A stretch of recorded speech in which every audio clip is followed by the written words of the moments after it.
1 Thessaloniciens 2, chapitre 2, verset 13. Ça, c'est l'apôtre Paul qui s'adresse à l'église des Thessaloniques. Il dit au verset 13, c'est pourquoi nous rendons continuellement grâce à Dieu de ce qu'en recevant la parole de Dieu que nous vous avons fait entendre, vous l'avez reçue, non comme la parole des hommes, mais ainsi qu'elle est véritablement comme la parole de Dieu qui agit en vous qui croyez. Amen. Amen. Bien-aimé Père Céleste et notre Dieu, nous te louons et te remercions, Seigneur, pour cette bonne parole, Seigneur. Nous ne voulons pas être des auditeurs oubliés, mais nous voulons écouter pour croire. Car ta parole n'est pas la parole d'un homme, ni d'un prophète, mais elle est poussée par ton esprit, elle est véritablement ta parole. Si nous la croyons de cette manière, cette parole aura des effets dans notre vie, Père. Nous te disons merci, Père, pour avoir enlevé l'incrédulité de nos cœurs et avoir mis la foi qui nous permet de croire tout ce que toi tu dis. Amen. Père Saint, nous te disons merci et nous croyons en ton Saint-Nom, car de tout le peuple qui est sur la terre, tu as jeté tes regards sur nous. Amen. Tu nous as choisis afin que nous puissions faire face à cet âge mauvais de la Odyssée, nous puissions en sortir vainqueurs. Amen. Nous te disons merci. Louange, gloire te soit rendue, Père, au nom de ton Fils Jésus-Christ, notre Seigneur. Amen. Amen. Amen. Nous pouvons nous asseoir. Ça, c'est l'apôtre Paul qui dit aux Thessaloniciens. Il dit, c'est pourquoi nous rendons grâce à notre Dieu de ce qu'en recevant la parole de Dieu que nous vous avons fait entendre, vous l'avez reçu. Il dit ici, vous l'avez reçu, non comme la parole des hommes, mais il est véritablement comme la parole de Dieu. Si nous venons ici, nous croyons que nous allons écouter les paroles du frère Félix, nous sommes dans l'erreur. Et ces paroles n'auront pas d'effet dans notre vie. Mais si nous croyons qu'en venant ici, que Dieu parle par ses envoyés, il parle par ses hommes, la parole qui sortira du frère Félix ne sera pas sa parole, mais si vous croyez qu'elle est la parole de Dieu, cette parole aura des effets dans votre vie. Amen. Alléluia. Amen. Dans Luc chapitre 2, nous connaissons tous, l'ange est venu auprès de Marie. L'ange, c'est un messager. C'est Dieu qui envoie les anges pour nous donner la parole. L'ange est venu auprès de Marie. Il a dit à Marie, je te salue Marie. Il a d'abord salué Marie. Il n'a pas dit à Marie, que Dieu te bénisse Marie. Que Dieu te bénisse n'est pas une salutation. Vous voulez saluer un frère, dites-lui bonjour, dites-lui bonsoir. L'ange est venu, que Dieu, je te salue Marie. Pourquoi je dis cela? C'est très important. Aujourd'hui, même avec ceux qui nous considèrent comme des ennemis, quand on se croise, que Dieu te bénisse. Mais ça ne vient pas du cœur. Ça doit venir du cœur. La salutation, c'est bonjour. Que Dieu te bénisse. Des fois, on le fait par hypocrisie. Or, l'hypocrisie doit être ôtée de nos cœurs. Je te salue, Marie. Même les chrétiens de l'église primitive, ils se saluent par une promesse. Maranatha, il vient bientôt. C'était une promesse pour montrer qu'il vient bientôt, nous devons nous préparer. L'ange est venu, il dit à Marie, je te salue Marie, toi à qui la grâce ou une grâce a été faite. Le Seigneur est avec toi. Ce soir, le même Seigneur qui était avec Marie, il est aussi avec vous. Alors ne craignez point. Alléluia. Tu enfanteras un fils. Il lui donne la promesse. Et tu lui donneras le nom de Jésus. Alléluia. Marie crut à cette parole, pas comme étant la parole de l'ange, mais comme la parole de Dieu par la bouche de l'ange. Ce n'est que de cette manière que cette parole a produit des effets. La parole de Dieu a la puissance de transformation. Marie s'est vite transformée. Après quelques mois, elle s'est vite transformée. Le ventre commence à grossir. sans connaître aucun homme. Pourquoi cela? Parce que Marie a cru à la parole de Dieu. Alléluia. Je me souviens très longtemps, le frère Félix nous disait à l'église, ne croyez pas à Dieu, mais croyez Dieu. Oui. Vous comprenez cela? C'est bien de croire à Dieu. Même les musulmans, ils ont aussi leur Dieu. Mais nous, en tant que chrétiens, nous devons croire Dieu. C'est-à-dire croire ce qu'il dit, le prendre au mot. Ce qu'il dit, c'est ce qui doit s'accomplir dans notre vie. Oui. Marie a cru à cela et à la suite de temps, cette parole a produit des effets. Et le Fils nous était né.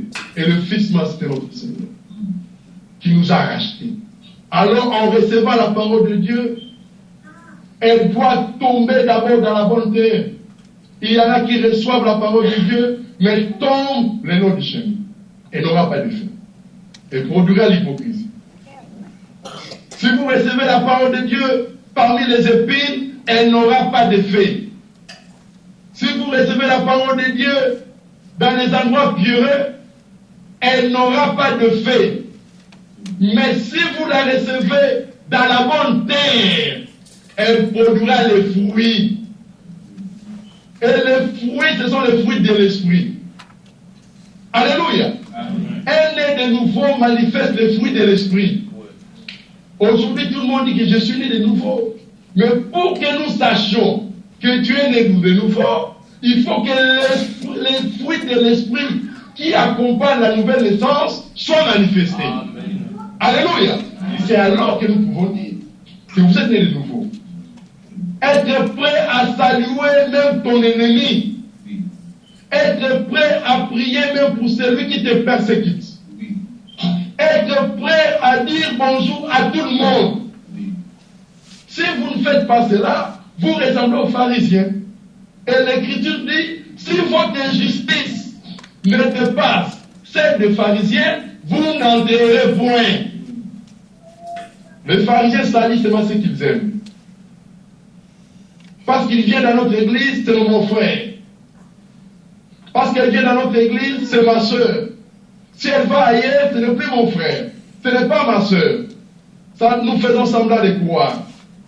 Nous devons aimer comme Dieu nous a aimés. Amen. Lorsque nous étions encore dans le monde, Dieu a envoyé son Fils, Jésus-Christ, pour mourir pour nous à la croix de Golgotha. Il a versé son sang pour cela. Même celui qui l'a trahi, Judas, il a emmené les gens, il a dit celui à qui je donnerai un baiser, c'est celui-là. Après avoir baisé le Seigneur, Jésus-Christ l'a appelé mon ami. Fais ce qu'il a fait. Je fais le compte. Il a aimé. Nous aussi, nous devons nous aimer les uns les autres. Un chrétien ne peut pas haïr son frère. Frère Franck dit, même si Satan vient me demander pardon, je suis prêt à les pardonner. Oui. Nous devons aimer la parole de Dieu, aimer nos frères d'abord dans la foi, même s'ils ne fréquentent pas l'assemblée. Nous devons les aimer. Alors, quand nous écoutons la parole de Dieu, si nous l'écoutons comme venant de Dieu, cette parole aura des effets dans notre vie. Et les fruits de l'esprit qui sont écrits dans Galates, nous pouvons les lire, et puis nous invitons notre frère.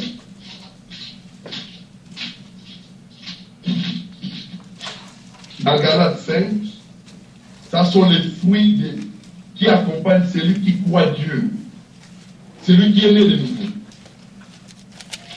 Galates 5, à partir du verset 22. Mais les fruits de l'esprit, c'est l'amour. Alléluia. On commence d'abord par l'amour, car l'amour est le lien de perfection. La joie. Celui qui a l'amour, obligatoirement il doit manifester la joie. On ne peut pas avoir l'amour, on est toujours dans les détresses, tout ça. Non, il doit avoir la joie. C'est pourquoi l'apôtre Paul dit, réjouissez-vous toujours dans le Seigneur. Je le répète, réjouissez-vous. C'est la paix de Dieu. Ça, ce n'est pas la paix que donne le monde. C'est la paix de Dieu qui surpasse toute intelligence humaine. La patience. N'il était la patience de notre Dieu, nous ne serons pas sauvés. Nous sommes sauvés par rapport à sa patience. Il a attendu jusqu'en 2007 pour qu'un certain Olivier puisse croire. Il pouvait venir avant. Et aujourd'hui, il est encore patient. Pour toi et pour moi. La bonté, la bienveillance, la foi, la douceur. Le Seigneur a dit que votre douceur soit connue de tous. La maîtrise de soi. La loi ou la parole n'est pas contre ces choses. Ça sont les fruits que nous devons manifester étant nés de nouveau. Mais pour naître de nouveau, il faut d'abord recevoir la parole de Dieu, pas comme étant de Félix, mais comme étant poussé par l'Esprit que Félix parle de la part de Dieu. Ça, c'est ma prière pour vous ce soir. Écoutez les instructions de Dieu, prêtez attention et le Seigneur nous bénira tous. Alléluia. Que Dieu vous bénisse. Nous invitons notre frère.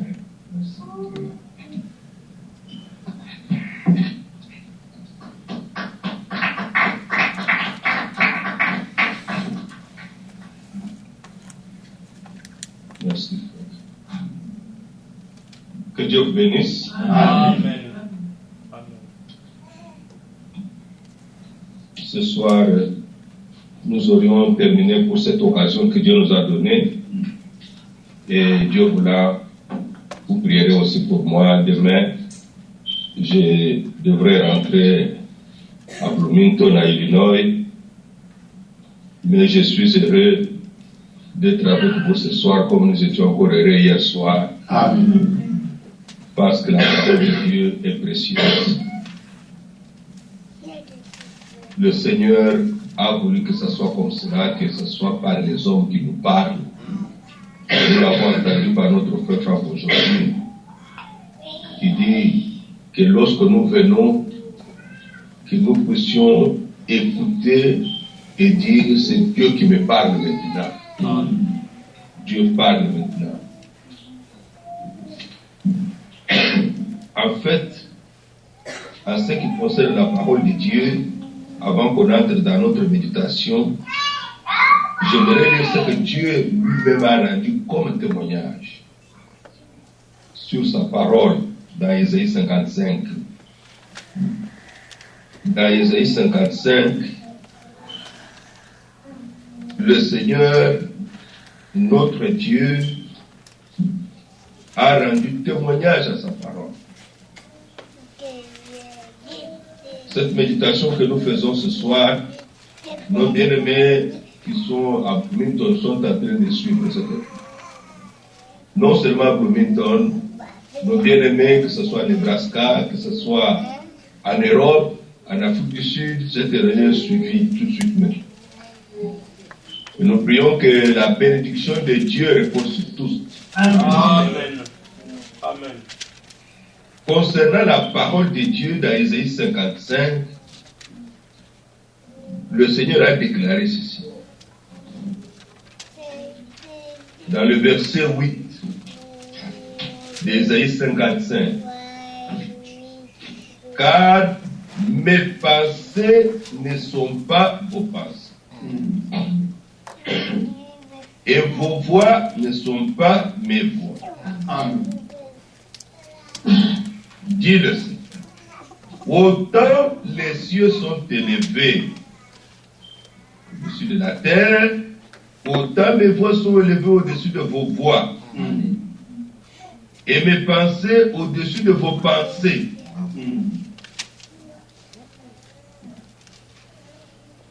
Comme la pluie et la neige descendent des cieux, ils ne retournent pas sans avoir arrosé, fécondé la terre et fait germer les plantes, sans avoir donné de la semence au semeur et du pain à celui qui mange.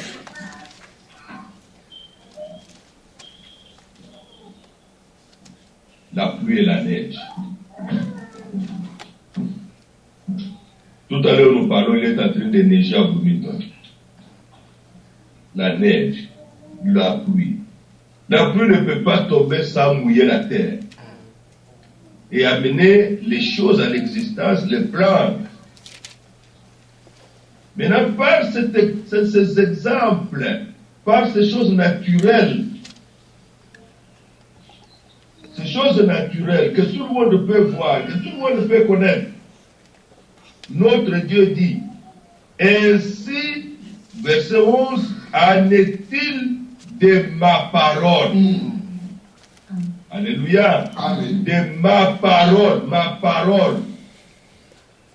C'est pourquoi nous avons entendu dans cette parole précieuse de 1 Thessaloniciens 2:13 que lorsque nous avons écouté les hommes parler, les hommes de Dieu, nous avons entendu la parole, non pas comme si c'était la parole de cet homme-là, mais comme elle est véritablement la parole de Dieu. Amen. Alors ici il est dit, ainsi en est-il de ma parole. Mais le seul secret est que cette parole est prononcée par les lèvres humaines. Mais quand elle sort, c'est Dieu qui parle. Amen.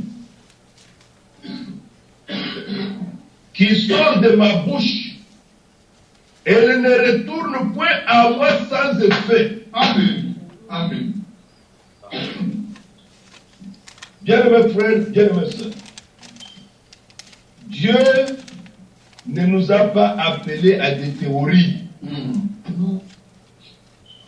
Ce soir encore, à cet instant, Dieu ne nous a pas appelés à des théories de la parole, théories du message. Non. Si c'est la parole de Dieu, elle ne retourne pas à Dieu sans effet. Amen. Elle doit avoir fait quelque chose. Oui. Lorsqu'elle sort, celui qui la reçoit est sauvé, qui était pécheur. Lorsqu'elle sort, celui qui n'avait pas l'assurance du pardon, il reçoit l'assurance du pardon. Lorsqu'elle sort, celui qui était malade est guéri parce que la parole peut proclamer la guérison. Lorsque quelqu'un était lié, lorsque la parole de Dieu sort, elle apporte la délivrance. Amen. Les promesses de Dieu donnent l'espérance. Ici, il est dit, ainsi en est-il de ma parole. Elle ne retourne pas à moi sans effet, sans avoir exécuté ma volonté et accompli mes desseins.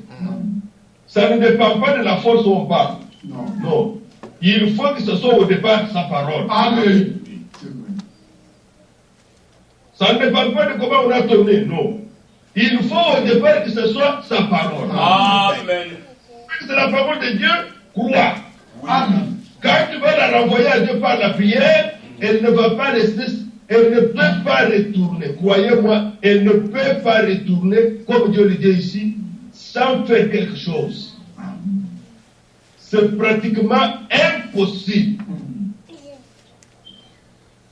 Lorsque vous la lisez dans la Bible, elle a la même puissance que lorsque Ésaïe l'avait entendu. Oui. Elle a la même puissance que lorsque Paul l'avait reçu.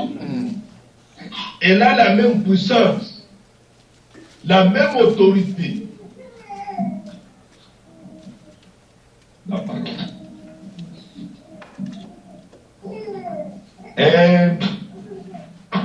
Un bien précieux, plus que n'importe quoi, la parole de Dieu. Si nous pouvons tout simplement la recevoir comme Dieu a dit, quelle grâce, quelle bénédiction. Maintenant, regardez par exemple, entrons dans cela. Regardez, il faut voir les choses en avance par la parole de Dieu. Et surtout dans la parole prophétique.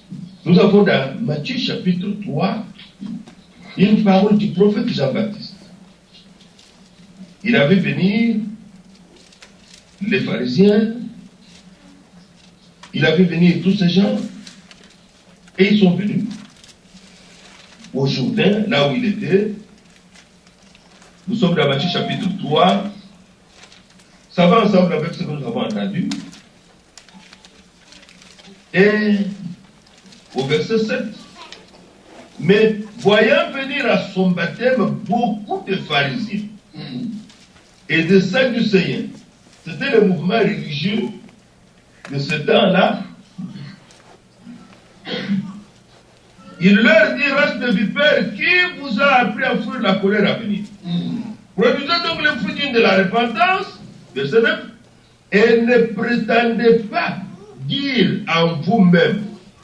Quand on dit ne prétendez pas, ça veut dire on déclare quelque chose qu'on n'est pas. Ici, ne déclarez pas, nous avons Abraham pour père. Abraham, vous connaissez tous Abraham, nous connaissons tous Abraham. Abraham est notre père. Car je vous déclare que de ce pierre-ci, les pierres que vous voyez tout autour de vous, de ce pierre-ci, Dieu peut susciter des enfants à Abraham. Amen. Là où on regarde, on voit qu'il n'y a rien. Dieu peut faire une grande chose là. Amen. Amen. Dieu est capable de faire. Jean-Baptiste dit ça. Dieu peut susciter des enfants à Abraham à partir même de ces pierres que vous voyez.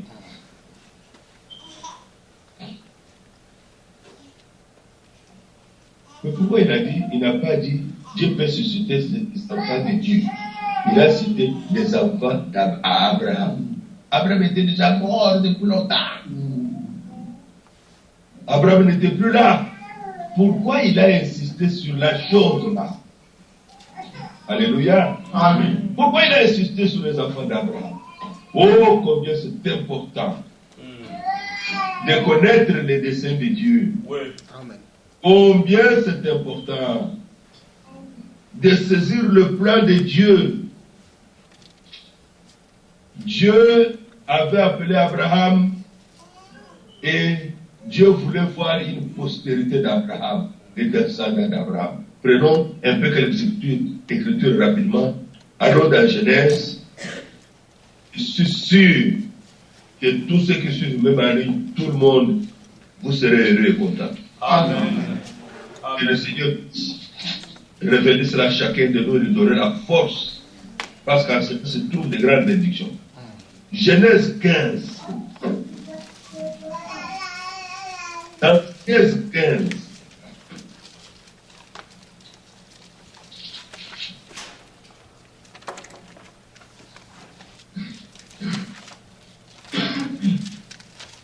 À partir du verset 1, après ces événements, la parole du Seigneur fut adressée à Abraham dans une vision.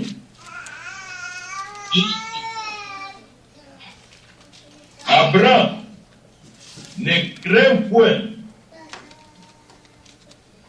je suis ton bouclier, et ta récompense sera très grande. Abraham répondit, Seigneur, que me donneras-tu? Que me donneras-tu? Je partais sans enfant. Et l'héritier de ma maison, c'est Eliezer de Damas. Vous savez, quand nous avons souvent des problèmes, nous avons toujours une solution de remplacement.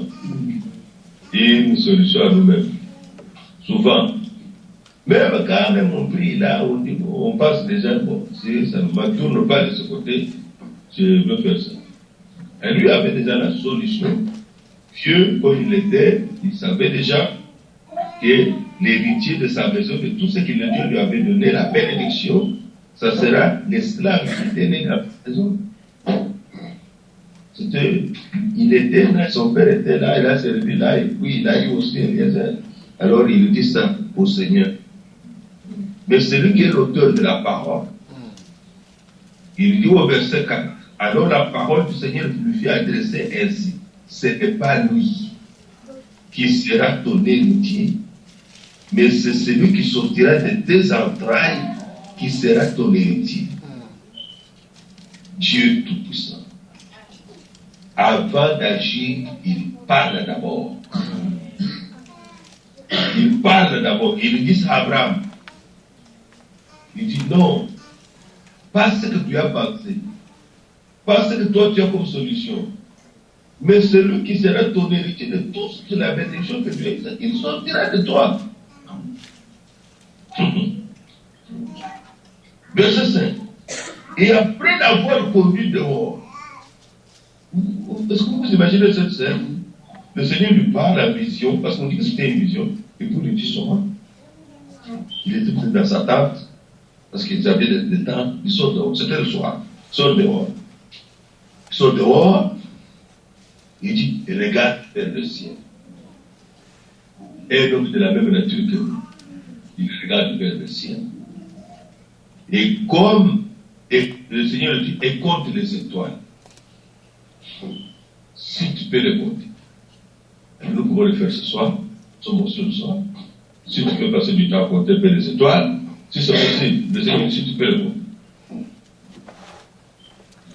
Et il lui dit, tel que tu regardes les étoiles, telle sera ta postérité. Amen. Telle sera tes descendants, ta postérité, ta descendance. Mais quelque chose d'étrange, verset 6. L'Écriture dit, Abraham crut, il eut confiance en l'Éternel, qu'il lui imputa la justice. Dans Genèse. Première fois qu'on parle de la justice de Dieu. Quand Abraham a accepté ce que Dieu a dit, Dieu lui a dit, tu es injuste. Abraham n'avait pas donné ses biens à quelqu'un. Abraham n'avait pas fait ceci. Le fait seulement d'accepter ce que Dieu a dit, de l'avoir reçu dans son cœur. Il a eu confiance en Dieu. Dieu lui a dit, tu es un homme juste. Pourquoi Romains 5, 1 dit, nous sommes justifiés par foi en Jésus-Christ. Amen. Vous êtes rendus justes devant Dieu.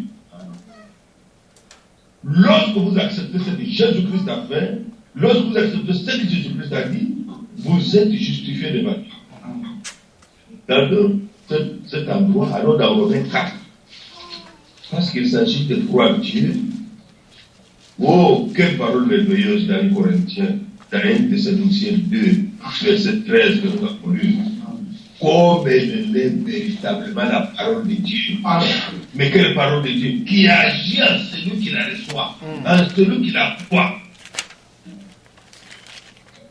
Elle ne peut pas rester sans effet.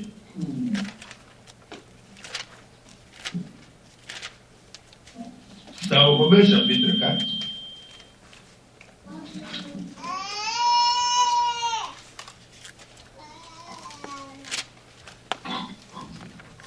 verset 1, et dirons-nous donc qu'Abraham, notre père, selon la chair, a obtenu. Si Abraham a été justifié par les œuvres, il a sujet de se glorifier, mais non devant Dieu. Car que dit l'Écriture, là où nous étions, Abraham crut Dieu, et cela lui fut imputé à justice. Oui, c'est qu'on n'a pas bien écrit. C'est bien écrit. Abraham crut Dieu. Amen. C'est-à-dire, il a écouté ce que Dieu a dit. Il a accepté ça, il a cru. Il a regardé les étoiles, il a dit oui, c'est ça ma postérité, comme ça. Il a cru. Ça, c'est la foi d'un enfant. C'est pourquoi le Seigneur, si quelqu'un ne reçoit pas le robe de Dieu comme un enfant, il n'entrera même pas. Amen. Les enfants ici, hein, frère, même si tu dis à ton fils ici, tu dis, je vais t'acheter un avion, il croit. Mais si moi je te disais que je vais t'acheter un hélicoptère, tu vas raisonner toute la nuit. Tu vas raisonner toute la nuit. Ça m'a dit, pas m'acheter un hélicoptère. Moi, lui-même n'en a même pas. Il pense qu'à moi seul. Tu peux pas voir. Au Sénat de pouvoir. Si vous sortez, vous êtes ici à Atlanta, vous avez des problèmes. Vous rencontrez les homeless. Vous connaissez les homeless, non? Les homeless, sans-abri, n'ont pas de maison. Ils prennent des chariots, des Kruger et des Walmart qui sont avec dehors, ils mettent les histoires et se promènent là. Et puis vous croisez là, oh, madame, oh, monsieur, comment, ça va, ça, quoi, ça. En tout cas, si tu as un problème avec ta voiture, viens me voir. Je peux t'acheter même une nouvelle voiture. Tu vas croire? Vous blesse. Tu ne vas pas croire. Tu ne plus même pousser les chariots. Il n'a même pas de véhicule pour, il n'a même pas de bien. Comment peux-tu m'aider à m'acheter m'aider même chez le réparateur? Même aller chez le réparateur, il ne peut pas le faire. Il ne peut pas le faire. Pourquoi tu as pensé comme ça? C'est parce que tu le regardes. Tu vois qui il est. Tu vois qu'il ne le peut pas. Il n'en a pas la possibilité. Alors tu ne peux pas le croire, de faire confiance. Tu peux, monsieur, te le saluer, me dire, ok, monsieur, je te verrai plus tard. Tu veux te débarrasser de lui, tu pars. Pour que tu fasses confiance, comme on le dit, Abraham eut confiance au Seigneur, qui le lui imputa à justice. Il faut que tu saches qui il est. Amen. Pour que tu puisses croire, lui faire confiance à ses paroles, tu dois savoir, mais qu'est-ce qu'il peut, lui? Est-il capable? Pour que tu puisses lui faire confiance, il faut que tu aies la connaissance, que tu saches qu'est-ce qu'il possède de lui d'ailleurs. Là, quand nous regardons la parole de Dieu, nous avons la révélation. Maintenant, Dieu nous dit, concernant ma parole, écoutez, mes enfants, elle ne retourne pas à moi. Quand je l'ai déjà prononcée, elle ne retourne pas sans effet.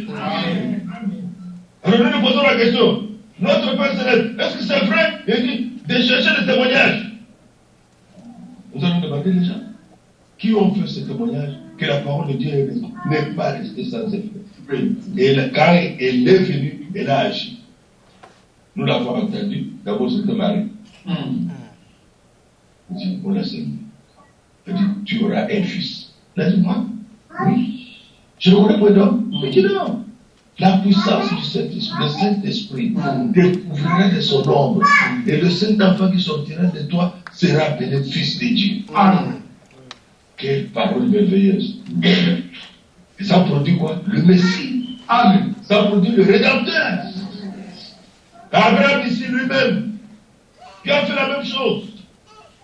Abraham, qu'est-ce que tu nous dis? Il dit, ce que vous lisez là, c'est la vérité. Moi, Abraham, j'avais déjà 100 ans. Et ma femme avait déjà 90 ans. Nous avons eu Isaac. Oui.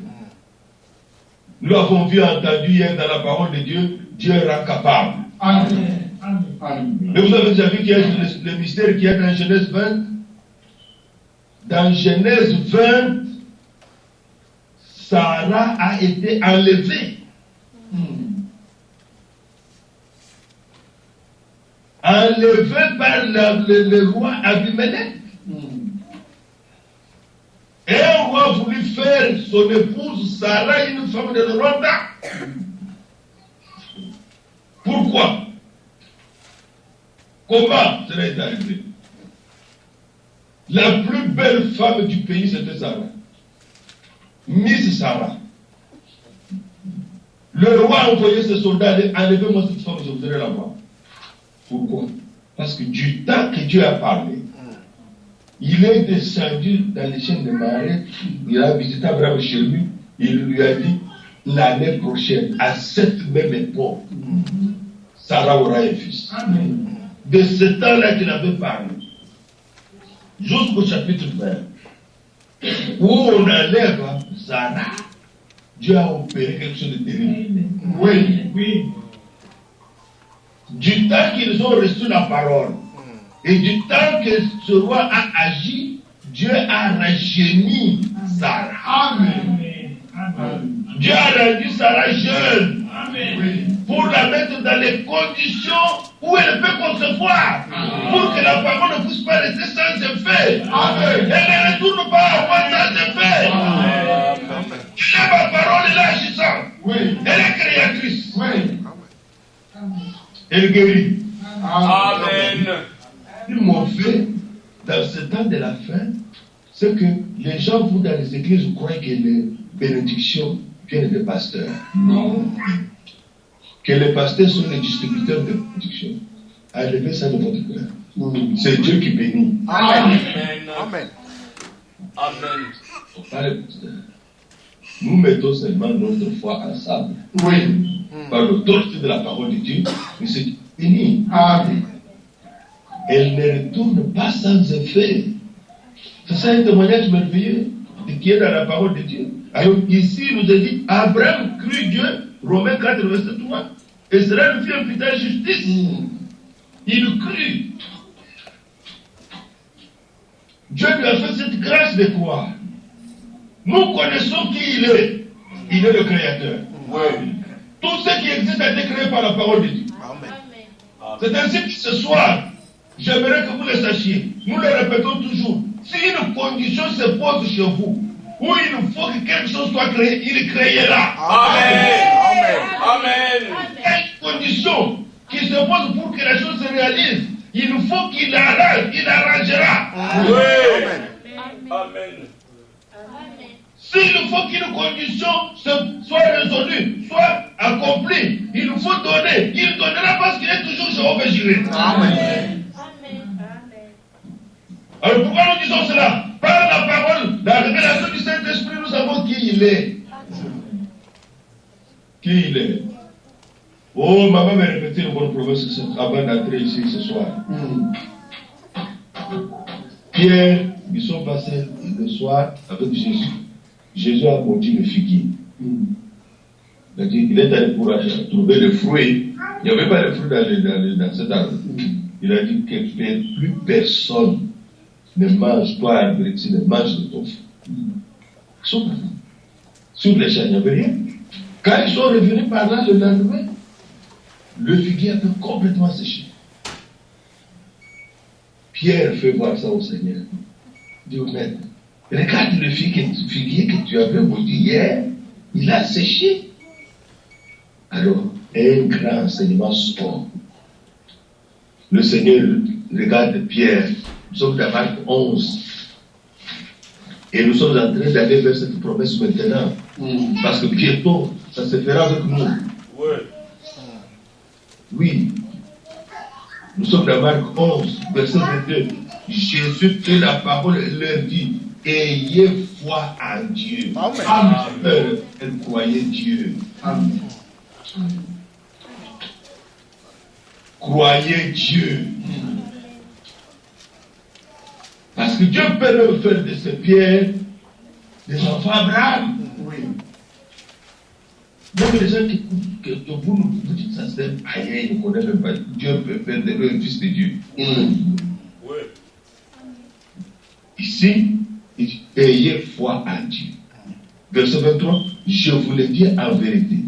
C'est le verset que maman m'a donné. Si quelqu'un dit à cette montagne, ôte-toi de là et jette-toi dans la mer, et s'il ne doute point dans son cœur, c'est ça que je vous disais hier. Dieu enverra cette onction qui fera que ce que vous direz par l'esprit, vous le croyez de tout votre cœur. Oui. Maintenant, je vous dis quelque chose. Dieu ne peut rien faire avec vous pour votre vie spirituelle, mais physiquement, la santé, mais même financièrement, que vous ne désirez pas. Je le répète. Dieu ne peut rien faire dans votre vie spirituelle, dans votre vie physique, votre corps, dans votre vie matérielle ou dans vos finances que vous ne désirez pas ardemment. Si vous êtes un sans-foutiste, si vous êtes quelqu'un qui ne croyait rien, vous ne verrez rien. Et regardez, le Seigneur parle avec Abraham. Abraham passe directement à son besoin. Directement à son besoin. Il lui dit, ah Seigneur, je suis déjà vieux, je m'en vais sans enfant. J'ai passé toute mon existence sur la terre jusqu'à cet âge, sans enfant. Je m'en vais sans enfant. C'était ça quelque chose qui était dans ton cœur, tout le temps. Si vous voulez me faire, prions. Prions, demandons au Seigneur. Et on va nous savoir. Tu pries. Seigneur, c'est tout ça. bénis-moi, Seigneur Jésus-Christ, sauve-moi, bénis-moi. Bénis-moi comment? Va-tu comment? Quoi? Quoi? Dis-moi, bénis-moi quoi? Vous voyez? Vous ne savez même pas ce que vous voulez. Spirituellement, tu fais quoi? Matériellement, tu fais quoi? Physiquement, tu fais quoi? Tu n'as rien dit. C'est la même chose que quelqu'un qui vient chez moi ou qui vient chez vous dit, donne-moi un peu d'argent. Je vais te donner $1. $1. Tu seras déçu. Tu peux me mettre fâché. Je devais offrir un peu d'argent, il me donne $1. Moi, je te donne $1. Parce que tu n'as rien dit. Tu m'as dit un peu d'argent. Mais si tu viens, tu me dis, frère Félix, j'ai un problème. J'ai besoin de $500. En tant qu'homme, il peut y avoir des réponses. Je peux te dire, frère, merci beaucoup. Ou ma soeur, merci beaucoup. J'en ai. Je peux te dire, si je n'en ai pas, je dis que je n'ai que 150. C'est tout ce que je possède maintenant. Tu veux te dire, frère, donne-moi un peu d'argent. Tu n'as rien demandé. Maintenant, vous allez vous prier, Seigneur, ma voiture tombe en panne, Seigneur. Seigneur Jésus, ma voiture tombe, aide-moi, Seigneur. Secours-moi, Seigneur. Tu n'as encore juste rien demandé. Ce sont des prières que nous faisons tous les jours. Et vous commencerez à vous plaindre et dire, frère, je prie beaucoup, frère, je ne vois rien. Mais tu ne vois rien parce que tu ne désires rien. Quel véhicule tu demandes? Donne-moi la voiture. Tu demandes quoi? Ford? Chevrolet? Tu demandes quoi? Quelle voiture tu veux? Dodge? Tu ne sais même pas ce que tu demandes. Mais pendant que j'étais chez Atlanta, j'ai demandé à Dieu, donne-moi la Jeep Pilot. Je suis venu avec la Jeep Pilot, le mois passé. Finalement, c'est fini. Oui. Je désirais ça depuis quand j'ai désiré Pilot. Et je m'a donné Pilot, ça y est. Même mes enfants disent, papa, tu parlais toujours de Pilot.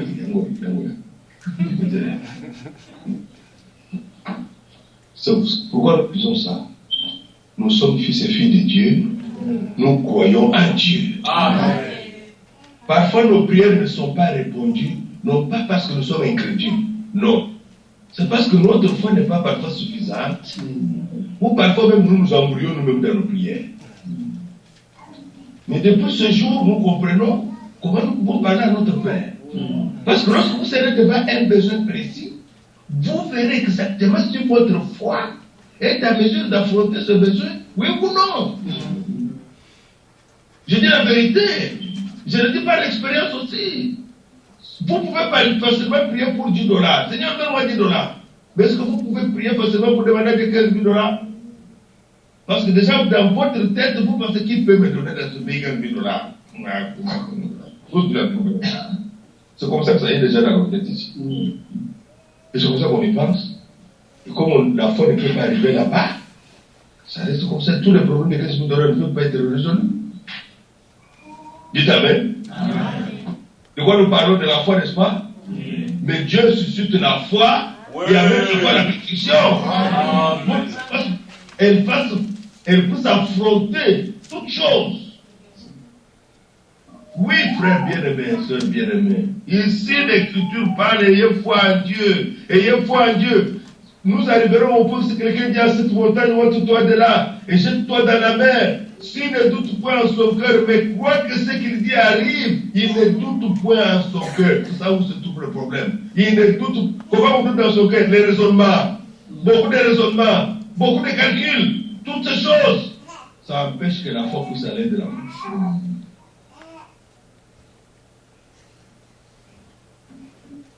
Ici, l'Écriture dit, mais ne doute pas en son cœur, mais croit que ce qu'il dit arrive, il le verra s'accomplir.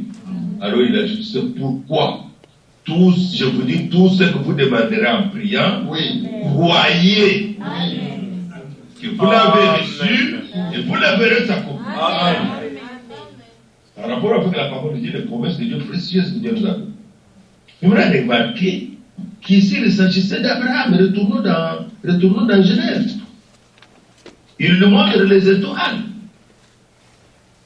Ailleurs, il lui a même montré les poussières. Allons dans Genèse 13. Genèse 13. À partir du verset 14. L'Éternel dit à Abraham, après que l'autre se fut séparé de lui, lève les yeux et du lieu où tu es, et regarde vers le nord et le midi, vers l'Orient et l'Occident, car tout le pays que tu vois, je le donnerai à toi et à ta postérité.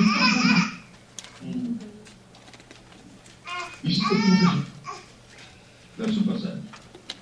D'abord, il s'est séparé de l'autre.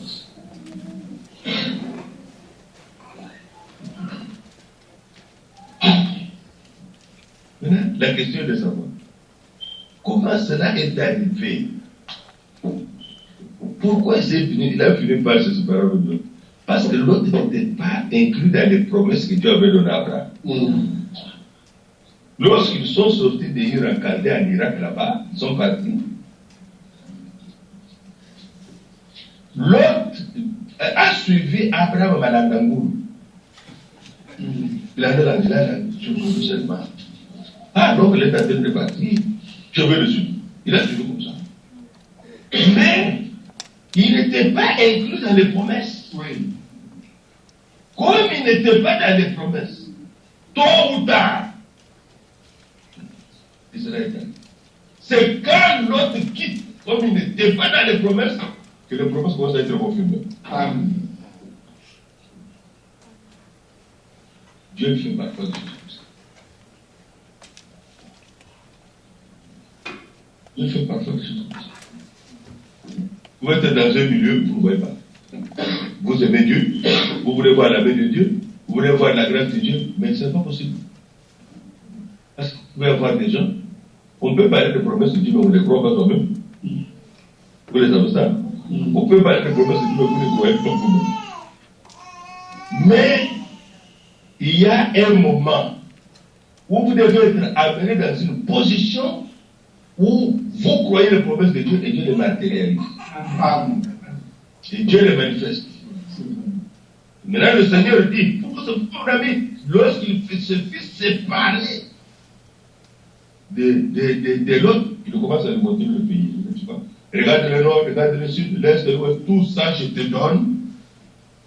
Quand tout ce territoire que tu vois ici, tout ce pays, je le donnerai à toi et à ta postérité pour toujours. Verset 16. Moi, le Seigneur, je rendrai ta postérité comme la poussière de la terre. En sorte que si quelqu'un peut compter la poussière de la terre, ta postérité sera aussi sera comptée. Vous vous rendez compte? Abraham avait deux choses quand il marchait qui vivifiaient sa foi. Lorsque le soir venait, lorsqu'Abraham regardait le ciel, il voyait autre chose que ce que nous voyons. Vous ne pouvez regarder le noir, les étoiles sont sorties et la ligne est tout. Mais quand Abraham il voyait la promesse de Dieu. Quand Abraham, il marchait dans le désert, n'est-ce pas? Il voyait le sable. Il dit, oh, c'est ça ma postérité. Donc, j'aurai la foi. La Bible dit, Abraham crut. Romains 4. Espérant contre toute espérance. Amen. Crut. Amen. Il voyait ça, il voyait le sable. Dieu l'a parlé. Il voyait que c'est toi, des choses qui existent, des symboles qui Dieu, au travers de cela, a vivifié sa foi. Ces gens n'avaient pas la Bible. Nous lisons. Nous avons un soutien qu'on ne peut même pas négliger. Tu peux lire la promesse.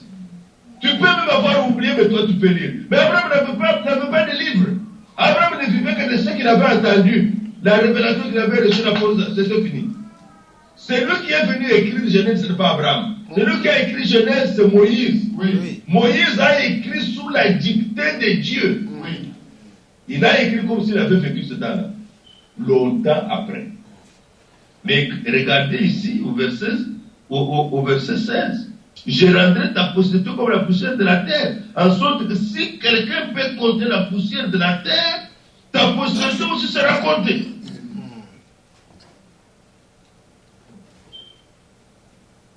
Lève-toi, parcours le pays dans sa longueur. et dans sa largeur, car je te les donnerai. Abraham se leva ce temps et vint habiter parmi les chaînes de marais qui sont près d'Hébron, et il bâtit là un autel au Seigneur. Il a commencé à adorer Dieu. Quel mes frères, bien mes soeurs, il y a des décisions que nous prenons qui sont graves. Lorsque l'autre s'est séparé d'Abraham, qu'est-ce qu'il a fait? Il est allé à Sodome et Gomorrhe, où il avait même fait des promesses de Dieu, où la vie n'était même pas selon la parole de Dieu. Il a jugé selon lui-même.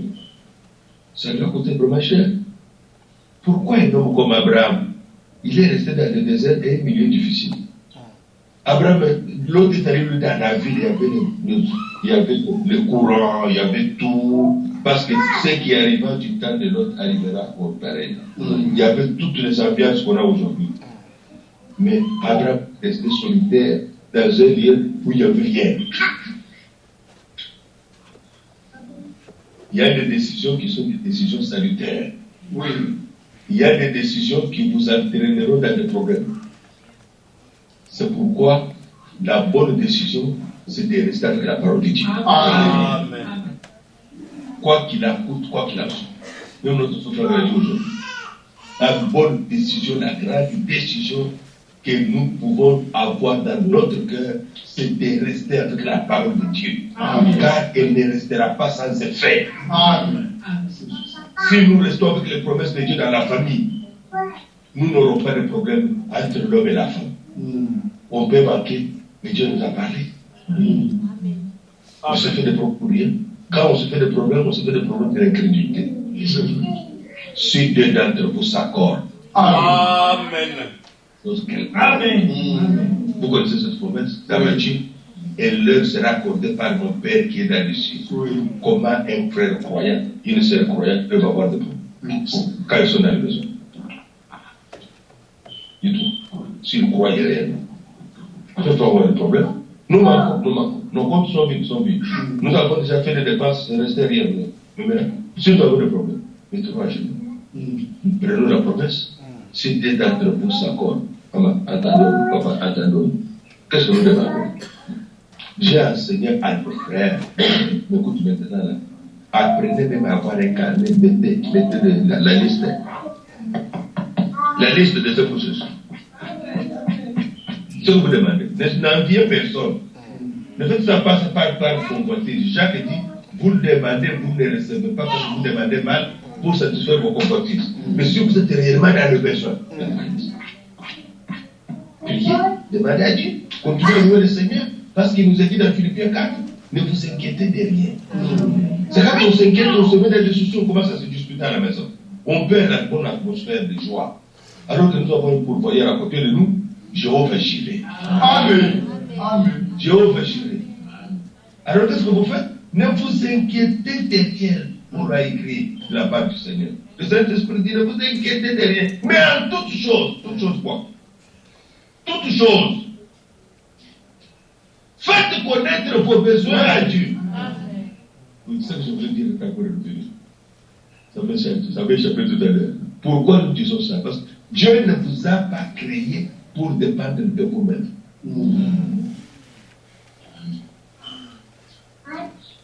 Répétons cela.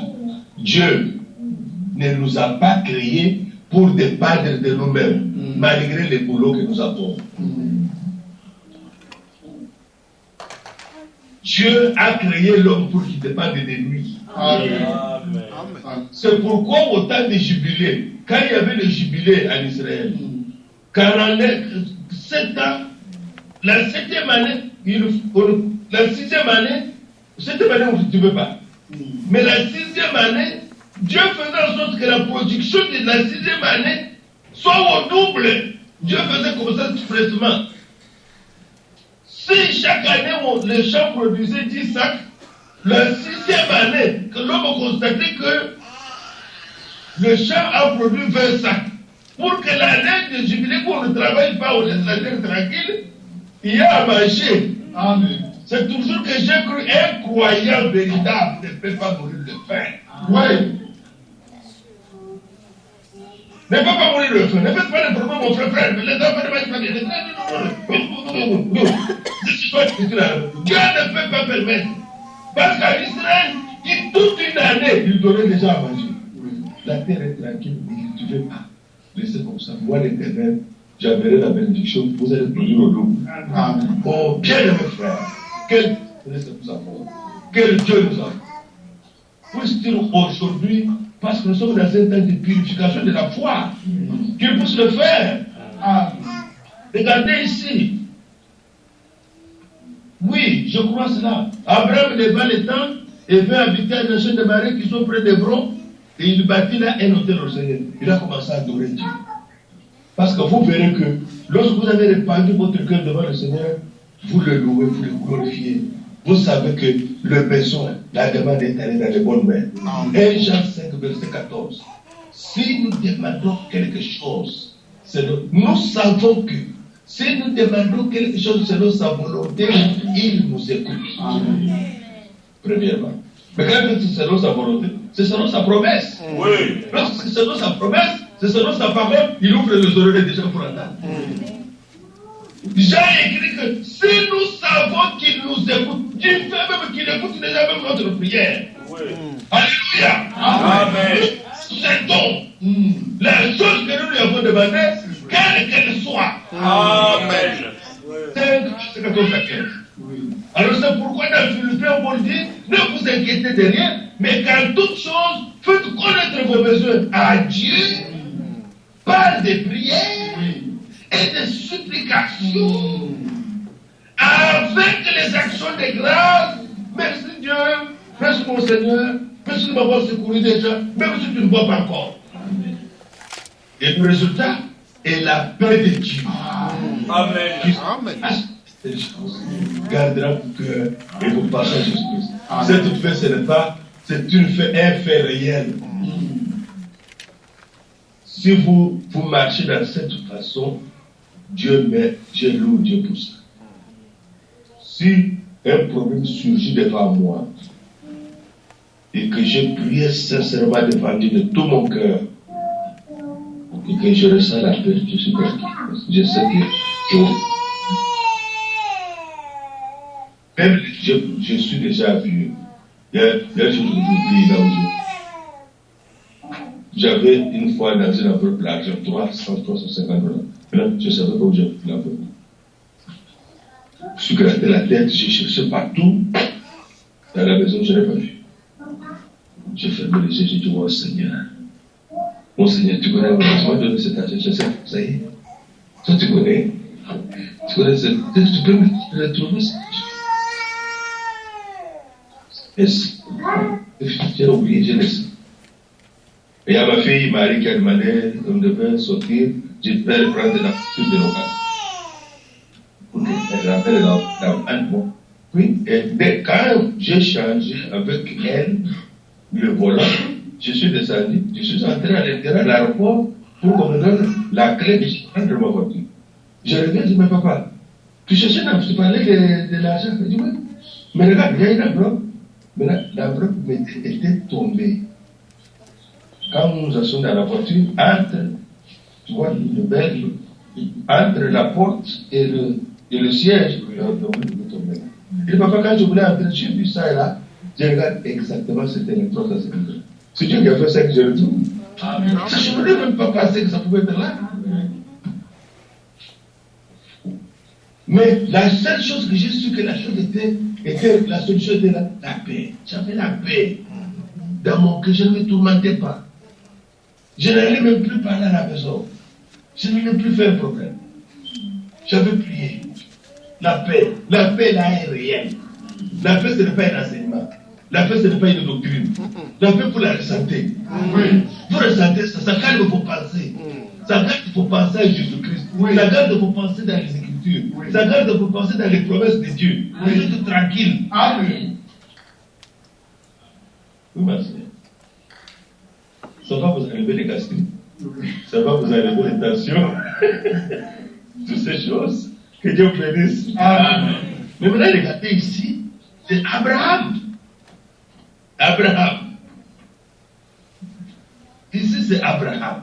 comme la poussière de la terre. Et ce sera ta postérité. Paul a lu les mêmes écritures dans Genèse 13, a lu les mêmes écritures dans Genèse 15. Maintenant, regardez la révélation qu'il nous apporte dans Galates, chapitre 3. Parce qu'il a dit, je te donne cette terre et à toi et à ta postérité.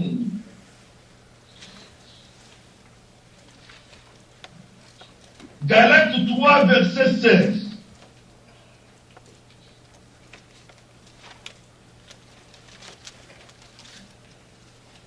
D'abord, verset 13.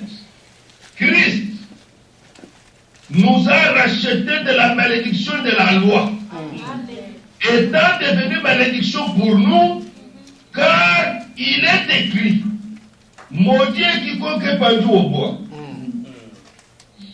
Je crois que nous avons déjà lu dans la Bible beaucoup de malédictions qui nous sont déjà écrites dans Deutéronome, dans d'autres passages. Lorsque nous croyons en Jésus-Christ, lorsque nous croyons à ce qu'il a fait pour nous à Golgotha, lorsque nous croyons, comme le frère Franck a fait répéter aujourd'hui aux gens, le passage que nous avons lu, de Colossiens, vous pouvez lire dans Éphésiens, Christ, en lui, nous avons la rédemption, le pardon des péchés. Frère, vous qui voulez consacrer votre vie à Dieu, répétez ça avec moi. Ils ont répété, vous avez su ça. Et répétez ces choses que Dieu a déjà accomplies. Amen. Amen. Vous êtes rachetés, c'est-à-dire vous êtes libres. Amen. Vous êtes libres de toute oppression de l'ennemi, quelle qu'elle soit. Amen. Qu'elle soit dans l'esprit, dans la maladie, ou dans le corps, vous êtes libres. Pourquoi aussi? Parce que Dieu, en Christ, nous donnons son don. Amen. Nous possédons tout ça. Mais regardez ici en Galates. Christ nous a déjà délivrés de la malédiction de la vie. Verset 14. Afin que la bénédiction d'Abraham ait pour les païens son accomplissement. En Jésus-Christ. Quand on dit ici les païens, ce ne sont pas les païens ceux qui n'ont pas cru. Ici ce sont les païens, les gens des nations, qui ne sont pas juifs. Parce que païen a deux sens. Quand nous pouvons dire ça, c'est un païen, il n'a pas cru. C'est vrai aussi. Mais quand nous voyons les juifs, puisque nous ne sommes pas juifs, nous sommes des païens, c'est-à-dire des gens des nations. Alors Dieu a voulu que la bénédiction d'Abraham nous atteigne aussi. Parce qu'il était dit dans Genèse 12, toutes les nations seront bénies en ta postérité. Alors ici il est dit, et que nous recevions par la foi l'esprit qui avait été promis. Que Dieu donnait, croyons que la parole, comme elle est écrite, c'est le Saint-Esprit. Amen. Père, il dit, je parle à la manière des hommes. Un testament en bonne forme, bien que fait par un homme, n'est tenté par personne, et personne n'y ajoute. Lorsqu'un homme a fait son testament, pendant qu'il est vivant, il peut le changer. Il peut changer certains termes, il peut même changer des noms, s'il veut. Mais s'il est mort, le testament ne peut plus être touché. On doit l'exécuter comme il l'a laissé. La Bible dit, un autre qui a fait le testament, sa mort a été constatée. Moi, je fais ce que Dieu ne peut pas varier. La parole, même si elle est prononcée par les lèvres humaines, elle ne peut pas changer. Elle doit avoir un effet. Elle agira celui qui la croit. Parce que Dieu ne peut pas la changer. Dieu ne peut pas la changer. Regardez ce qu'il dit ici. Verset 7. Oh, les promesses ont été faites à Abraham et à sa descendance.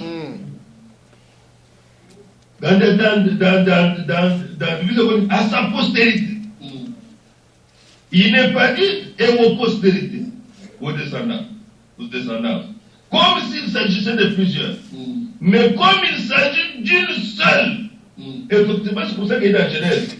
Je donne ce pays à toi et à ta postérité. Et ici, c'est la révélation. Paul reçoit la révélation que la descendance, la postérité là, c'est-à-dire à Christ. Amen. Amen. Amen. C'est-à-dire à Christ. Donc les promesses ont été faites à Abraham et à sa postérité à Christ. Il s'agit. Mais comment ça nous atteint maintenant les promesses? Parce que Dieu nous a mis en Christ. Amen. Comment Dieu a refusé à Christ? Vous les avez? Jésus a prié comme ça. Père, tu m'exauces toujours. Toujours. Comme il ne peut rien refuser à Christ, Dieu t'a mis à un bon endroit. Amen. 1 Corinthiens 1, verset 30. C'est par lui que nous sommes en Christ. Tu ne peux pas demander ça à Dieu. Tu ne peux pas prier, Seigneur, mets-moi en Christ. Non. Il nous a déjà mis en Christ. Amen. Vous comprenez cela? Si vous n'étiez pas Christ, vous ne serez pas ici. Vous serez comme tous les autres en train de faire autre chose. Dieu lui-même nous a mis en Christ au bon endroit. C'est par lui que nous sommes en Christ. Parce que quand nous sommes en Christ, la bénédiction vient. Oui. Parce que Dieu bénit toujours Christ. Maintenant, remarquez la chose merveilleuse. La chose merveilleuse dans Galates 3, verset 7. Maintenant, verset 6 à 7. Comme Abraham crut à Dieu et que cela lui fut imputé à justice, reconnaissez donc que ce sont ceux qui ont la foi qui sont fils d'Abraham. Amen. Amen.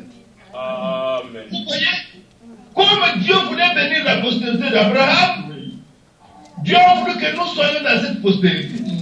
Et la seule possibilité d'être compté de la postérité d'Abraham, c'est de croire ce que Dieu dit. Je voudrais relire ça avec vous. Comme Abraham, verset 6, Galates 3. Verset 6, Galates 3, verset 6. Comme Abraham crut Dieu, et que cela lui fut imputé à justice pour Abraham.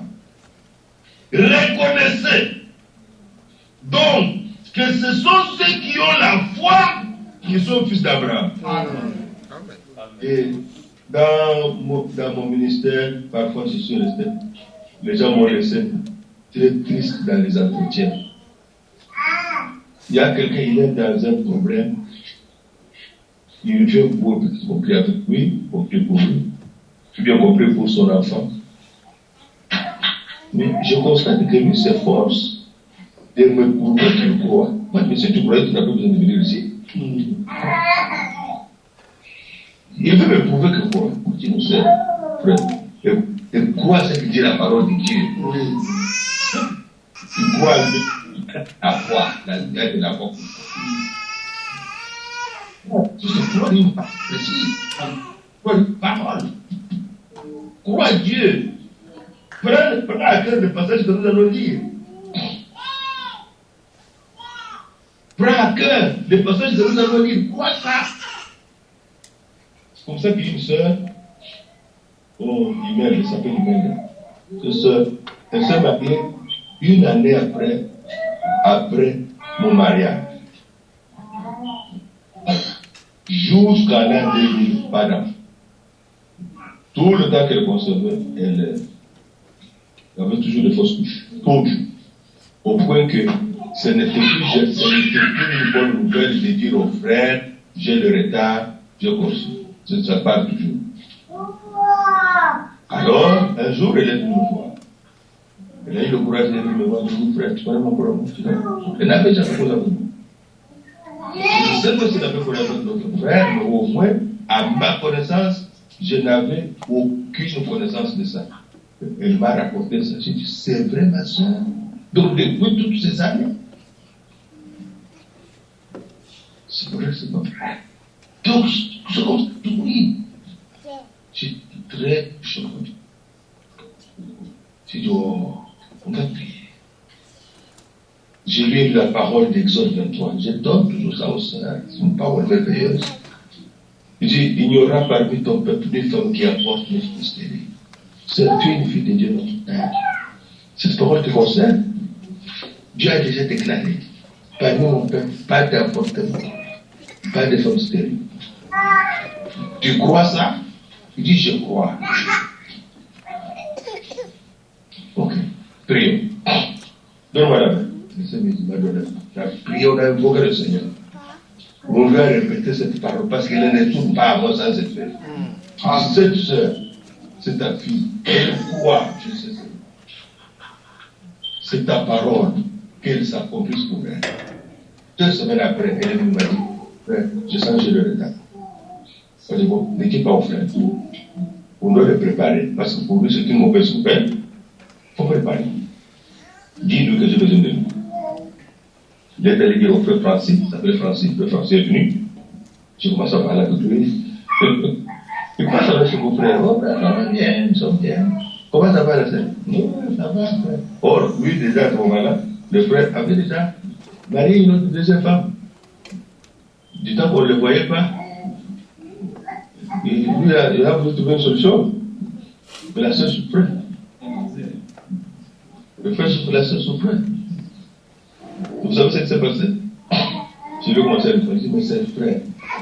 Le problème de la sœur, c'est si Dieu agissait aujourd'hui, de lui boutonner dès qu'elle pousse comme ça, frère, l'accepteront toujours. On dit, tu dis ça, oui. Mais ça ne vous gêne pas, dit mon frère. Si Dieu vraiment agit vraiment, frère. Mais prions la prière. Je l'ai préparé, c'était bien. 2 semaines sont passées, 1 mois est passé, ça tenait toujours. Alors, un jour, juste avant la Kinshasa, je viens à l'église, au bureau. Je regarde à l'église, je vois une personne dans l'église. Quand j'arrive, c'était la sœur. La sœur travaillait dans un dépôt pharmaceutique. Et je la vois à genoux, en train de prier. Comme elle avait fermé les yeux sur la table, je vois qu'elle avait pleuré, donc les larmes avaient laissé les traces. Donc, à nous, je dis, bon. Je suis sûr que j'ai entendu quand il a pris. Je vais comment tu es là? Là, vous me pleurez encore. Je dis, non, pardon. Non, frère, je me préparais pour aller au travail. J'étais dans la douche, j'ai vu du sang commencer à sortir. Moi, je demande, ça veut dire quoi? Bon, ça veut dire que si tu vois, tu as le retard, tu vois le sang, c'est mauvais. Moi, je dis, mauvais, c'est-à-dire quoi? Parce qu'il faut que nous disions à Dieu même nos craintes. Notre foi ne nous empêche pas de dire à Dieu même nos craintes. Quel est le problème? Ça veut dire quoi? Quand c'est mauvais, c'est-à-dire quoi? Moi-même, je réponds. Ça veut dire avortement? Je dis, oui, frère, tu vois, moi, tu ne prononces pas ça. Parce que Dieu a déjà dit dans Exode que dans mon pays, son pays, il y aurait des femmes qui avortent, des femmes stériles. Tu crois ça toujours, ma sœur? Il dit, je crois. Je l'ai exhorté pour croire cette parole, malgré le sang que tu crois. Je dis, pourquoi tu ne peux pas aller au boulot? Je ne peux pas, je suis venu directement ici. On devait se rencontrer l'après-midi, mais elle était là le matin, donc on n'a pas pu aller au boulot. Ce témoignage m'a toujours encouragé. J'ai dit, sœur, prions, parlons à Dieu de sa parole, ce qu'il a dit. C'est une épreuve de foi pour toi. Donne-moi la parole. Seigneur, tu as dit qu'il n'y aura pas une femme qui avorte, une femme stérile. C'est ça, c'est ta parole. Cette sœur voit le sang qui coule. Je te prie, si c'est une menace d'avortement, que ça s'arrête. Que ta parole s'accomplisse. Nous porter cet enfant. Nous voulons nous réjouir. Nous voulons te glorifier. Amen. Amen. Il est parti. Le sang s'est arrêté. Amen. Le sang s'est arrêté. 3 mois ou 4 mois après, ça commence à partir. J'ai vu. Après, elle a commencé à venir à l'église. Mais quand la grossesse a avancé, cette fois-ci, ce n'est pas parti. Amen. Elle a accouché. Dès qu'elle a accouché, on m'a appelé au téléphone. Il dit, je ne peux pas venir sur cette États-Unis. Je ne peux pas voyager sans moi porter ce bébé. Je suis allé à la maison. Ils étaient à la maison, je portais le bébé. La chose merveilleuse, c'est que en 2013, je prêchais à presque 2 heures de Bloomington. On allait évangéliser là-bas, le téléphone sonne, je prends. Et la sœur humaine m'appelle. Elle dit bonjour, frère Félix, bonjour. Il y a quelqu'un qui vient te saluer. Je dis oui, ok. C'est sa fille. Elle s'appelle Exaucée. Elle dit bonjour, papa Félix. Moi, je dis bonjour. C'est Exaucé. Vous ne pouvez pas imaginer. Il dit c'est Exaucé. Je vous remercie pour ce que vous avez fait pour moi. Elle parle. Elle a appris par sa mère qu'elle est un exaucement de Dieu. Elle me remercie. Je remercie Dieu. C'est Dieu qui t'a envoyé à ta maman et à ton papa. Nous avons seulement prié. C'était merveilleux. Dieu garde sa parole. Amen. Amen. Garde sa parole. Dieu veille sur sa parole. Amen. Et sur sa parole, il l'accomplit. Amen. C'est pourquoi nous lisons ça ici. Reconnaissez donc que ce sont ceux qui ont la foi, qui sont fils d'Abraham. Lorsque toi tu crois ce que Dieu dit, moi je crois ce que Dieu dit. Vous vous mettez vraiment dans la position d'héritier, ceux qui doivent hériter les promesses de Dieu, qui doivent les palper les promesses de Dieu, toucher les promesses de Dieu, expérimenter les promesses de Dieu. Nous ne sommes pas les théoriciens du message, répéter, Branham a dit. Non. C'est pas pour ça que nous sommes ici. Si vraiment parler de la part du Seigneur, et il a parlé de la part du Seigneur, c'est la parole de Dieu. Amen. Amen. Oui. Nous prenons cela comme étant la parole de Dieu. Oui. Et la parole de Dieu s'accomplira. Elle s'accomplit dans ce que tu crois. L'enlèvement s'accomplira. Ce qui s'accomplira. L'achèvement s'accomplira. Nous serons sans tâche ni rien de semblable. Amen. Il a dit, je vous enverrai ma parole. Oui. Vous allez me purifier de toutes vos souillures. Alléluia. Parce que l'épouse va être sans tâche, lui-même rien de semblable. Oh, c'est semblable à ce qu'ils font, c'est comme les gens les pécheurs, il n'y aura rien. Et c'est que 36, je vous purifierai de toutes vos souillures, je vous purifierai de toutes vos idoles. Même toutes les distractions, les divertissements qui font que nous ne soyons pas trop proches de la parole de Dieu, puisque le retour du Seigneur est proche, Dieu enlèvera cela. Amen. Amen. C'est l'encouragement que je vous donne d'écouter seulement la parole de Dieu. Amen. Qu'est-ce que Dieu a besoin? Dieu a besoin, cette petite assemblée qui commence, un socle de gens qui croient et consacrés à lui. Vous verrez. Vous verrez la main de Dieu, vous verrez les œuvres de Dieu. Dieu ne peut interroger, ne pas comme ça, nous faire des doctrines pour nous passer du temps. Non. Dieu accomplit sa parole. Amen. Dieu l'accomplit. C'est ce qu'il a dit à Jérémie. Il dit, Jérémie, qu'est-ce que tu vois? Je vois une branche d'amandier. Il dit, tu as bien vu. Jérémie, il dit, moi, l'Éternel, je veille sur ma parole pour l'accomplir. Là où Dieu est faible, c'est là. Nous le tenons là. D'être obligé de l'accomplir. Parce qu'il ne peut pas renier sa parole. Mais qu'est-ce qu'il fait alors? Regardez dans le verset, Galates 3, verset 29. Commençons à 26. Ce chapitre est un chapitre merveilleux. Car vous êtes tous fils de Dieu par la foi en Jésus-Christ. Amen. Vous êtes tous fils de Dieu, bien mes frères, bien mes sœurs, par la foi en Jésus-Christ. S'il y a quelqu'un que tu dois accepter dans ta vie, premièrement, c'est Christ. Amen. Pas être de toi. Comme ton Seigneur, comme ton Sauveur, ton Rédempteur. Verset 27. Vous tous qui avez été baptisés en Christ, vous êtes de Christ. Si quelqu'un n'a pas encore été baptisé au nom du Seigneur, il doit l'être d'abord. Amen. Il faut que les commencements soient corrects. Oui. Sinon, vous ne pouvez pas aller loin. Verset 28. Il n'y a plus ni juif ni grec. Il n'y a plus ni esclave ni libre. Il n'y a plus ni homme ni femme. Car tous, vous êtes un en Jésus-Christ. Amen. Dieu lui déclare que si nous sommes tous en Jésus-Christ, nous sommes un. Nous qui avons la foi en Jésus-Christ. Mais qui peut se permettre lui de se séparer? Parce que nous sommes un. Que personne ne le fasse. Nous ne permettons à personne de le faire. Tout esprit qui fait que nous ne soyons pas un en Christ n'est pas l'esprit de Dieu. C'est vrai. Croyez-moi cela. Lui, le Dieu, lui, il n'y a pas de différence. Ni juif, ni grec. Ni d'esclave, ni libre. Ni homme, ni femme. En Christ, pour la vie éternelle, nous sommes un. Amen. Il n'y a personne qui a plus de vie éternelle que l'autre. Non. Quand tu as accepté Jésus-Christ, tu as la vie éternelle.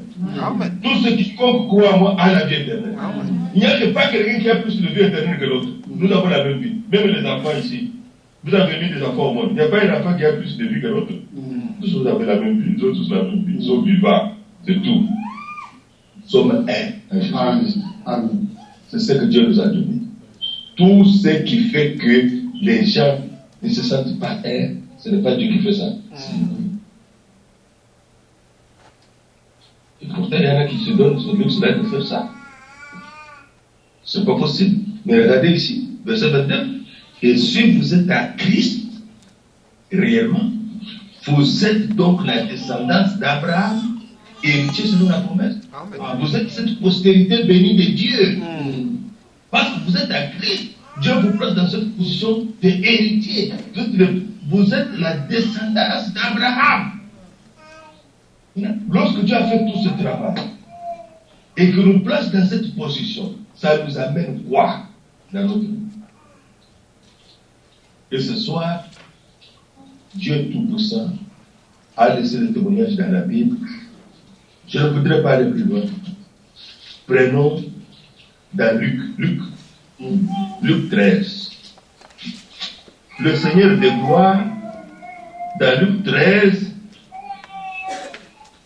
il se trouve dans une synagogue. Dans une synagogue. Luc 13.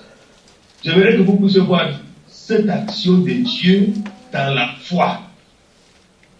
Et que vous qui avez accepté Jésus-Christ, vous l'avez accepté, le Seigneur dit, vous êtes les enfants d'Abraham. Amen. Luc 13, verset 10. Jésus a enseigné dans une des synagogues le jour du sabbat. Donc un samedi aujourd'hui. C'était un jour de culte. Il a enseigné. Et voici, il y avait là une femme possédée de l'esprit qui la rendait infirme depuis 18 ans. Elle était courbée et ne pouvait pas du tout se redresser. Est-ce que vous voyez aujourd'hui qu'il y a des infirmités qui ne viennent pas de ce qu'on dit simplement, oh non, il est c'était un démon. Elle était courbée, c'était un démon qui l'a fait courbée. C'est ça que dit l'Écriture. Verset 12.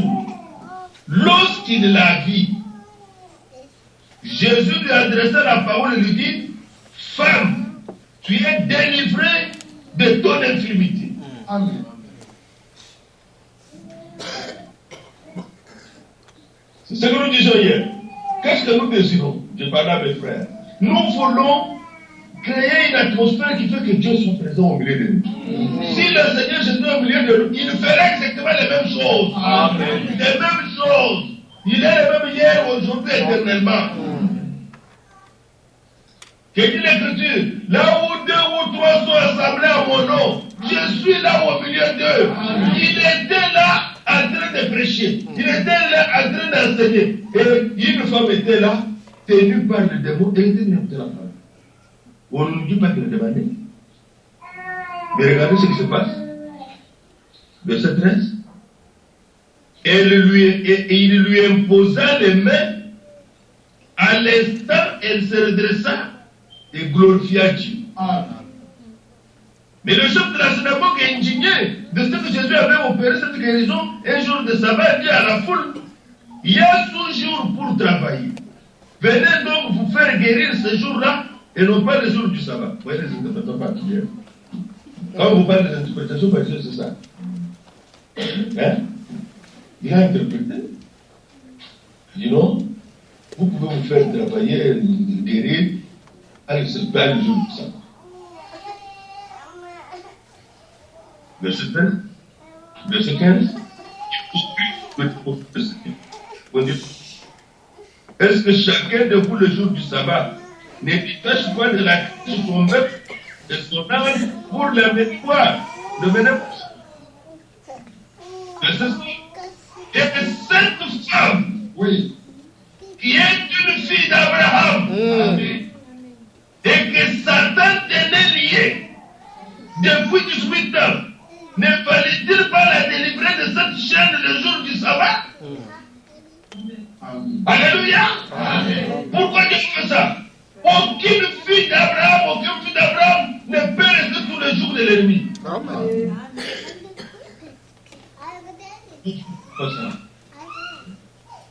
Non, ne peut pas. Le Seigneur a vu cette chose ne peut pas être possible. Parce que les fils d'Abraham, les filles d'Abraham sont des enfants libres. Oui. Ce ne sont pas des esprits de Satan et des démons de maladie et tout ça. Et ici, c'était pour son corps. Parce que tu n'as pas accepté que cette domination de l'ennemi demeure sur la fille d'Abraham. Une fille d'Abraham. Et vous qui êtes à Jésus-Christ, vous êtes la postérité d'Abraham. Amen. Vous avez droit à la même bénédiction. Amen. Allons dans Luc 19. Ça, c'est la belle histoire des Zachée.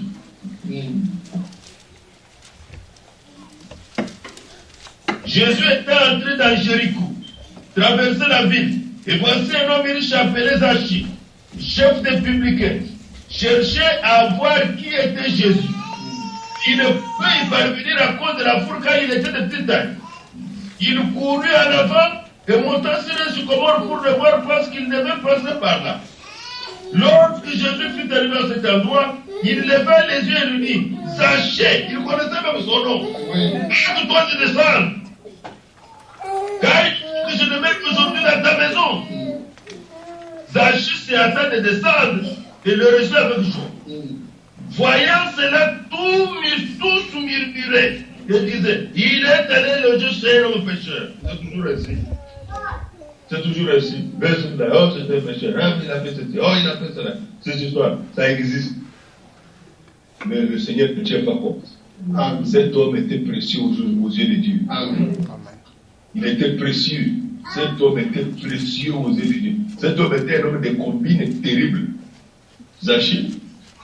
Un publicain qui était aux taxes. Tout ça, beaucoup d'histoires, beaucoup de combines. Mais écoutez ce que le Seigneur va faire. Verset 8. Mais Zachée s'étonna devant le Seigneur et lui dit, voici Seigneur, je donne aux pauvres la moitié de mes biens, et si je fais du tort de quelque chose à quelqu'un, je lui rends le quadruple. Vous voyez toujours ça. Dans la présence de Dieu, celui qui est de Dieu se met en ordre toujours. Amen. Amen. Toujours. Celui qui est entré dans la présence de Dieu se met toujours en ordre. Il reçoit cette grâce de Dieu. Dieu nous l'accorde aussi. Verset 10. Le verset 9. Bon, maintenant, à celui qui est accusé. Et il dit aussi à Zachée, le salut est entré aujourd'hui dans cette maison. Celui-ci est aussi un fils d'Abraham. Amen. Amen. Amen. Car le fils de l'homme, verset 10, est venu pour chercher et sauver ce qui était perdu. Je vois un peu comment les autres la synagogue étaient confondus. Comment cela a été confondu? Les gens étaient là et disaient non, c'est pas possible. Les gens là qui parlaient, ils étaient confondus. Ça, c'était un fils d'Abraham, ne peut pas être perdu. C'est pourquoi il est dit dans Ésaïe 34, au jour où le Seigneur revient, aucun ne manquera. La Bible dit, lisez dans le livre de l'Éternel, aucun ne manquera. C'est son esprit qui les rassemblera. Amen. Acte 2, le Seigneur a ajouté à l'église ceux qui étaient sauvés. Amen. Dieu fait ça. Il fait ça pour aujourd'hui. il le fera encore. Pour ceux qui sont encore des gens dehors, qui ne sont pas encore entrés dans le royaume de Dieu. Dans le corps de Christ, le Seigneur ajoutera. Amen. Amen. Ici, c'est merveilleux. C'est parce que c'était un fils d'Abraham. Ici, il ne l'a pas guéri. Ici, il ne lui a pas donné d'argent. Ici, il a été sauvé. Amen. Une brebis perdue. Parce qu'il dit, le Fils de l'homme est venu chercher sauver ce qui était perdu. Qui s'en revient dans la bergerie. Les brebis, que Dieu revient dans la bergerie. Amen. Mais la bergerie, ce n'est pas cet endroit. Non. La bergerie, c'est en Christ. Amen. Quand soyez dans la parole. Quand moi je parle, je suis dans la parole. Amen. Quand toi tu écoutes, toi dans la parole. Amen. Et là, nous sommes dans la bergerie. Oui. Nous sommes dans la bergerie. Et quand nous sommes dans la bergerie, nous sommes tous des brebis. Amen. Nous sommes tous des brebis. Amen. Nous avons un berger Christ. Amen. Bien-aimés frères, bien-aimés sœurs, Dieu a fait ce miracle. Dieu a fait cette chose glorieuse. Dieu nous a donné cette position à Christ pour être héritier des promesses de Dieu. Amen. Héritier des promesses de Dieu.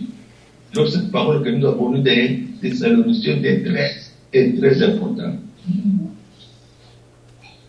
Vous avez reçu la parole de Dieu, non pas comme la parole d'un homme. Oui. Et si je voulais vous dire que le frère Branham n'avait pas de message, le message, c'est le message de Dieu. Amen. Ce n'était pas son message. Non. Mais s'il veut dire mon message, c'est parce qu'il l'a vécu lui-même. Amen. C'est parce qu'il a vécu ça. Paul dit aussi la même chose. Il dit, nous allons mon évangile. Oui, oui. Mais ce n'était pas son évangile. Non. Romains 1 dit c'est l'évangile de Dieu. Oui, oui. C'est l'évangile de Jésus-Christ. Oui. Mais pourquoi il dit que c'est mon évangile? Parce qu'il l'a prêché, il l'a vécu. Il l'a vécu. C'est pourquoi nous pouvons dire que cette parole, c'est notre parole. Amen. La parole n'est pas venue pour les chaises, n'est pas venue pour les bêtes, pour les oiseaux. C'est notre parole. Nous la croyons et nous voulons la vivre. Et nous la vivons. Amen.